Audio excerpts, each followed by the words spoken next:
সুধী দর্শক, আসসালামু আলাইকুম। আজকের ভিডিওতে আপনাদের স্বাগতম জানাচ্ছি। আজকে আপনারা যা দেখছেন পর্দাতে সেটা হচ্ছে যে Jamuna cantonment public school and কলেজের শিক্ষার্থীদের পরিবেশিত বিজ্ঞান মেলা ও বিজ্ঞান অলিম্পিয়াডের বিভিন্ন প্রজেক্ট। তো আজকের এই অসাধারণ অনুষ্ঠানটা পৃষ্ঠপোষকতার দিক নির্দেশনায় ছিলেন অত্র প্রতিষ্ঠানের সম্মানিত উপাধ্যক্ষ স্যার, যার দিক নির্দেশনা আসলে আমরা সফলভাবে সম্পূর্ণ করতে পেরেছি।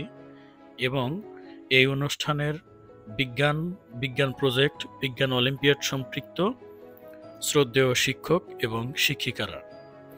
তো অনুষ্ঠানের শুরুতেই আমরা বিভিন্ন প্রজেক্ট দেখতেছিলাম, ছাত্রছাত্রীদের মন্তব্য নিচ্ছিলাম তাদের প্রজেক্ট সম্পর্কে। ওরা একে অপরের সাথে প্রজেক্ট করে বিভিন্ন সায়েন্সের টপিক বুঝে নিচ্ছিল, বিজ্ঞান বিষয়ক শিক্ষকরা বুঝিয়ে দিচ্ছিলেন। পৃথিবী ঘুরতেছে, এটার উপর যখন হচ্ছে সূর্যের আলোটা পড়তেছে, এই পাশে দিন হয়ে যাচ্ছে, আর এই পাশে যে পাশে আলোটা পড়তেছে না সে পাশে রাত হয়ে যাচ্ছে, সেটা বুঝতে এটি অ্যালার্মটা বাজবে। অ্যালার্ম বাজবে? Yes, sir. কই বাজবে? স্যার স্যার ভূমিকম্প হলে স্যার এটা তো সবকিছু কাঁপবে না, এটা স্যার কাঁপলে স্যার এই যে অ্যালার্ম বাজে স্যার, এটাই স্যার। স্যার আমাদের মডেলটার নাম হচ্ছে working model of heart and lungs, মানে হচ্ছে এটা ফুসফুসের আর হার্টের কাজটা কি সেটা দেখিয়েছে। আমরা যখন শ্বাস নিই তখন আমাদের যে শরীরের রক্তটা মানে লাল রক্তটা যে প্রবেশ করে সেটার মধ্যে হচ্ছে আমাদের এখানে হচ্ছে অক্সিজেনের পরিমাণটা অনেক কম আর হচ্ছে হিমোগ্লোবিনের পরিমাণটা অনেক বেশি, সেই জন্য এখানে লাল থাকে। সেটা হচ্ছে আমাদের হার্টে প্রবেশ করে, হার্টে প্রবেশ করার পর সেটা পরিশোধিত হয়ে এখানকার হচ্ছে হিমোগ্লোবিনের পরিমাণটা কমে যায় আর হচ্ছে অক্সিজেনের পরিমাণটা অনেক বেড়ে নীল হয়ে যায়, সেটা হচ্ছে গিয়ে আমরা লাঞ্চে। এটা হচ্ছে ওয়াটার প্রেসার ভেপোমেকার।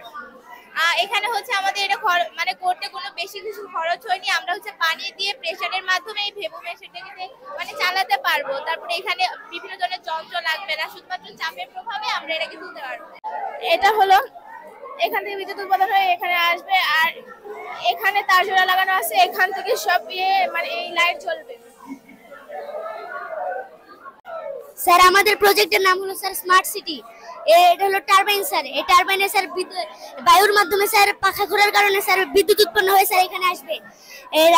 রাতে রাস্তায় চলাচলের সময় বিভিন্ন জায়গায় রাস্তায় মানে বিদ্যুৎ থাকে না, যার কারণে চলাচলে অসুবিধা হয়, বাসা বাড়িতে কারেন্ট থাকে না, যার মাধ্যমে মানে বিভিন্ন প্রকার সমস্যা হয় স্যার। এটা ঘোরার ফলে এখানে বিদ্যুৎ আসবে, যা বিভিন্ন ল্যাম্প পোস্টে যাবে এবং বাসা বাড়িতে যাবে।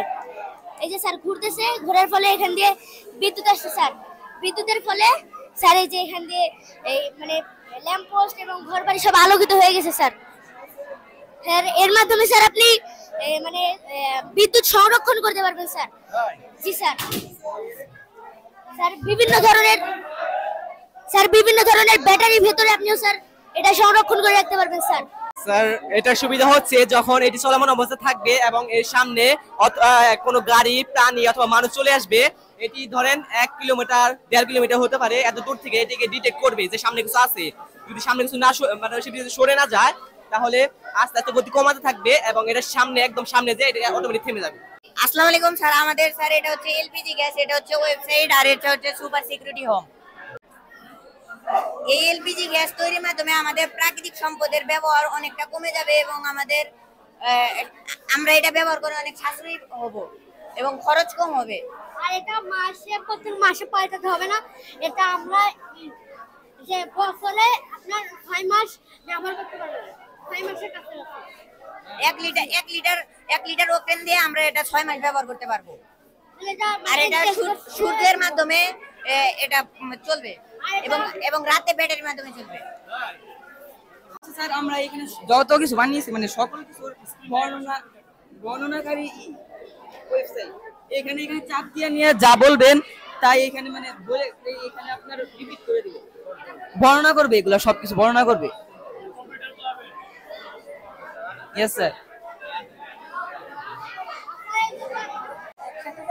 স্যার এটা হচ্ছে একটি বিদ্যুৎ পরিবাহিতা। এখানে স্যার আমরা মানে এই লবণ আর চিনির মাধ্যমে বিদ্যুতের সাহায্যে লাইটটা জ্বলবে, কিন্তু স্যার চিনিটা জ্বলবে না, কারণ স্যার হচ্ছে চিনি হচ্ছে এমন একটা পদার্থ মানে সমযোজী পদার্থ, সমযোজী যৌগিক পদার্থ। এটাতে হচ্ছে বিদ্যুৎ উৎপাদন করে না, এই জন্য এখানে লাইটটা জ্বলবে না।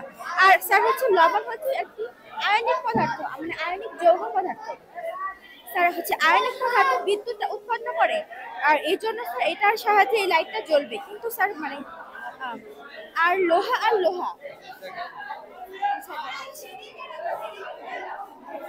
এখানে জ্বলবে না, কিন্তু এখানে জ্বলবে।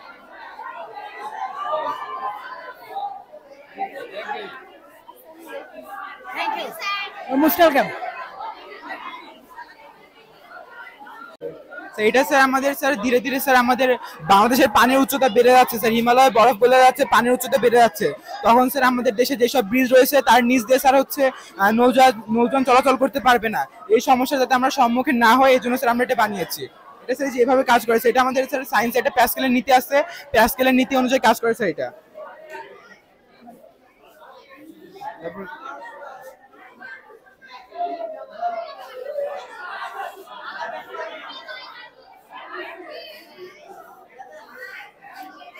ধন্যবাদ sir. Thank you sir.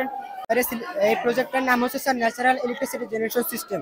Sir আমাদের বাংলাদেশে অনেক সমস্যা রয়েছে, যার মধ্যে প্রধান একটি সমস্যা হচ্ছে স্যার লোডশেডিং। স্যার বাংলাদেশের প্রত্যন্ত অঞ্চলে অধিক পরিমাণে লোডশেডিং দেখা যায়, যার কারণে আমরা এই মডেলটি উপস্থাপন করেছি স্যার। এই মডেলটিতে স্যার দুইভাবে প্রাকৃতিক উপাদান ব্যবহারের মাধ্যমে ইলেকট্রিসিটি যে সমস্যাটা রয়েছে সেই সমস্যাটা সমাধান করা যায়। একটা হচ্ছে বায়ুশক্তি, একটা হচ্ছে সৌরশক্তি। স্যার সৌরশক্তির মাধ্যমে আমরা ইলেকট্রিসিটি উৎপাদন করতে পারি, আর বায়ুশক্তির মাধ্যমে আমরা হচ্ছে বায়ুশক্তিকে কাজে লাগিয়ে ফ্রিতে বিদ্যুৎ উৎপাদন করে অনেক সাশ্রয়ী মূল্যে বিদ্যুৎ উৎপাদন করতে পারি।